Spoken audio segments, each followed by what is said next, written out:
Are you spending hours lesson planning? Or are you just having trouble knowing where to begin? Today, I'm going to share with you a research-based lesson plan that I use throughout my teaching practice. Hello, and welcome to Learn with Jess. Before I teach any lesson, I need to go through a planning stage. This is where I'm going to sit down, maybe with a nice cup of coffee or a tea, and plan out how I'm going to be teaching this lesson for my students. So I ask myself these essential questions as I'm planning out my lessons. What visual component do my students need? How am I going to be teaching this lesson? And what materials and resources do I need for the students to be able to learn this skill? So for today, I'm going to pretend that I am teaching theme. So my first question, how am I going to teach theme? I'm going to do a teacher model. If it's the first couple times you are teaching this skill, I always encourage teacher modeling. Research shows that students learn from examples, visuals, and modeling. So I'm going to teach using a picture book. The nice thing about picture books is they're not complex, they are pretty easy to read, and I can teach this skill in a timely manner. I do not want this overly complex text where the students don't even understand the text, let alone how are they going to learn the reading skill. When I went to college for teaching, we had a huge part of our learning on how to teach using picture books. High school teachers use picture books to teach skills. Elementary teachers can use picture books. So, picture books, great tool to have. And the nice thing is, I can teach multiple skills using one book. Now, you may think, well, aren't the students going to get bored? No, because the students are really excited to jump into this book again, and they'll be like, oh yeah, I remember that book. And it helps them feel more confident when they're learning the skill because they've already seen the book. One little hack I really want to encourage you to do is sticky notes. Sticky notes are a great way for me to remember specific thoughts or ideas that I need to retouch, or as I'm reading through that I want to touch on. So when you're planning this out loud, make sure you're also putting in those sticky notes in places that you want to refer back to. Next, I need to set an objective. So I know that my skill is going to be theme, so my students need some type of reading goal to keep them on task. So I always go with good readers can determine theme in any story. That way next week, if we're learning problem, my students can know the objective is good readers can determine problem in any story. Next, what materials do my students need? I have experience in 3rd, 4th, and 5th grade, and I always use graphic organizers for reading skills. Graphic organizers are great for all levels of learners. Your high learners can use graphic organizers, and your lower learners also can use graphic organizers. As a teacher, this also gives me a way to keep things consistent throughout our lessons to show this is my thought process while I am trying to figure out theme. So I have some type of organization to go along with teaching theme. Next, what visual component can I use to teach theme?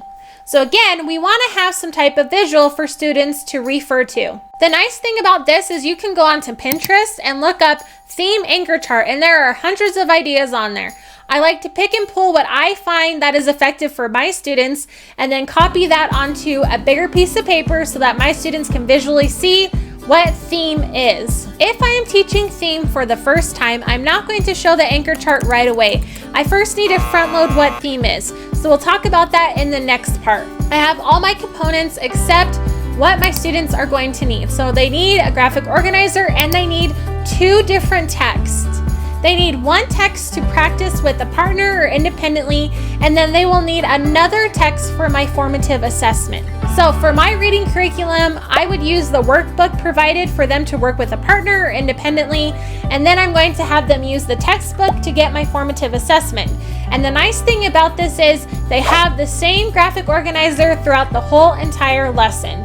That is the end of how do I even start processing how to teach a reading lesson. In the next part, let's move on to how am I going to model this skill for my students. So now that my planning process is all done, I'm ready for the day I'm going to teach how to learn theme to my students. So I'm going to call this part teacher model. Before I start my teacher model, this is where I'm going to ask my students, what do you already know about theme? It is extremely important to take background knowledge and connect it with new knowledge. And then once I ask them their background knowledge, I am then going to say, today we are learning about theme. This is our objective. Now, What is theme? Well, theme is overall message or heart of a story. So now is when I would show my anchor chart so my students have that information on what theme is.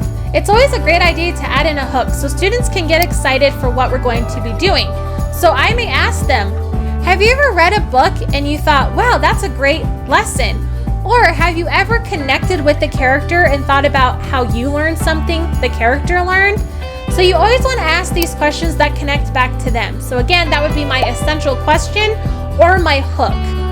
So I have my picture book and I have my sticky notes of certain points I want to hit, and I have my graphic organizer. So I'm going to read through the book Too Many Carrots.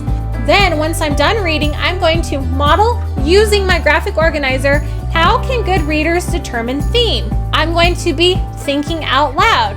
The problem in the story was this. So I'm going to write this on my graphic organizer. Now, once I'm all done with that, I can now determine what theme is. You want to think of the simplest way to teach something and then break it down even further. So I have modeled using my picture book how to teach theme.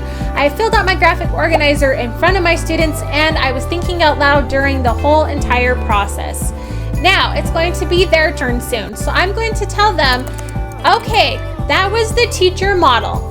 When I am determining theme, I want to read through my story one time. I'm going to then fill out my graphic organizer after I read my story. Then I'm going to connect with the character. So this is where I ask my students, from me modeling, how do you feel about finding theme in a story? If you are red, you're going to work at the back teacher table. If you're yellow, you're going to work with a partner, or you can still choose to work at the teacher table. Or you're green. You can completely do this independently, and you can teach someone how to do this. Sometimes you can pair a green with a yellow. You can have yellows work together, or yellows can also work at the teacher table if needed. So now we are on to student practice. My students are in their individual groups dependent on their learning level during my teacher model. My students are going to be then informed what story they need to read, and they're going to be given the same exact graphic organizer. So now it is going to be their turn to practice this skill. So I'm going to set a timer on the board. Now, this is up to you how long you set the timer for. It depends on your class, and it depends on how long your teacher model took, and it depends on how complex or short or long the text is. Really, you want just a short text so that way they can review this skill. So my timer is set on the board, my students have all the materials, and they go to their specific places in the classroom. The point of this is not necessarily for all of the students to finish, but to get an idea of how to even practice theme. This is where I set my expectation. During student independent practice, let's be respectful to our classmates. This is our learning time. So my expectation has been set, and I'm going to go back to my teacher table. So now that I'm at my teacher table, I also have the answer sheet for that story we're doing, but I am not going to completely model this all. I'm going to say, okay, let's read this story together before we determine theme. But what is theme? And then I'm going to have my students discuss again what theme is. Then they are going to read the story together. So once we are done reading the story, I'm going to ask them, who is the main character? And then they'll talk about it and put it on their graphic organizer. And then I will ask, what was the problem in the story? And then they're going to discuss it and they're going to write it on their graphic organizer. So now that we have finished that part, I'm going to then refer back to my teacher model. Remember when I was modeling and I was connecting how the characters solve their problem to the lesson they learned? What lesson did the character learn? I want you guys to think about it.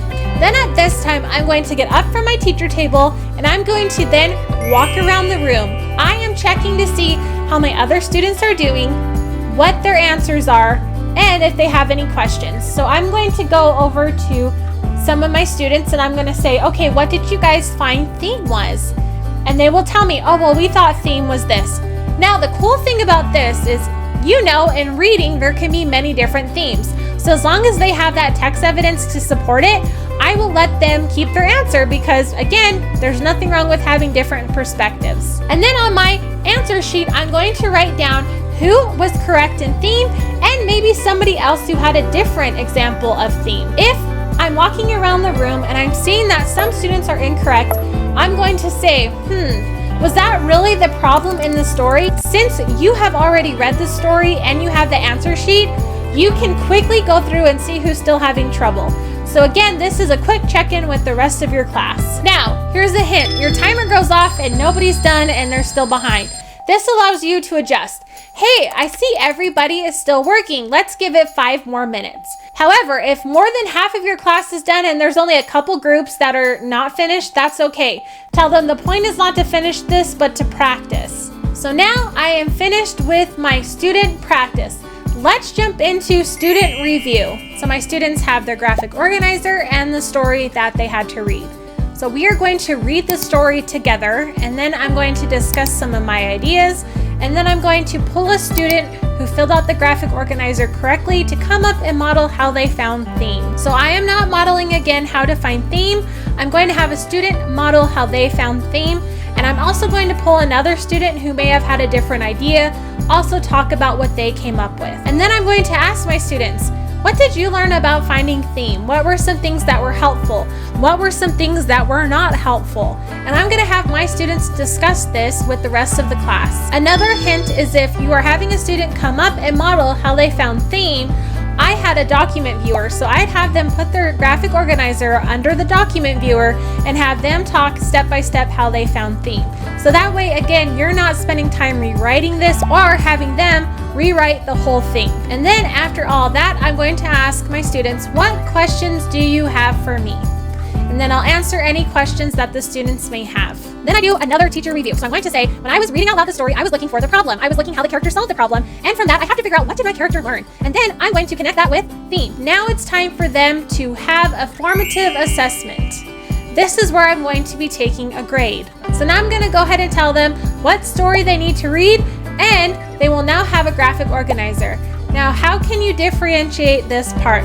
I would tell my students they don't have to use a graphic organizer if they're ready to jump into determined theme by themselves. So they have a choice, and I will put the choices on the back teacher table.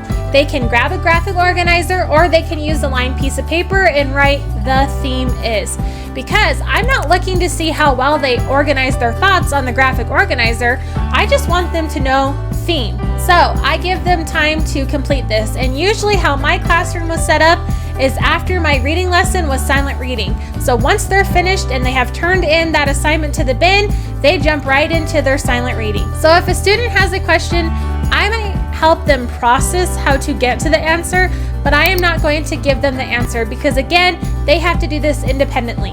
Then after that, they are going to turn in their independent work into the bin. And again, I'm going to have them rate their learning red, yellow, or green. So that way the next day when I review theme, I know who to pull to the back table. And that is the end of the lesson. If you have not yet seen my video on how to identify theme, I highly suggest checking it out.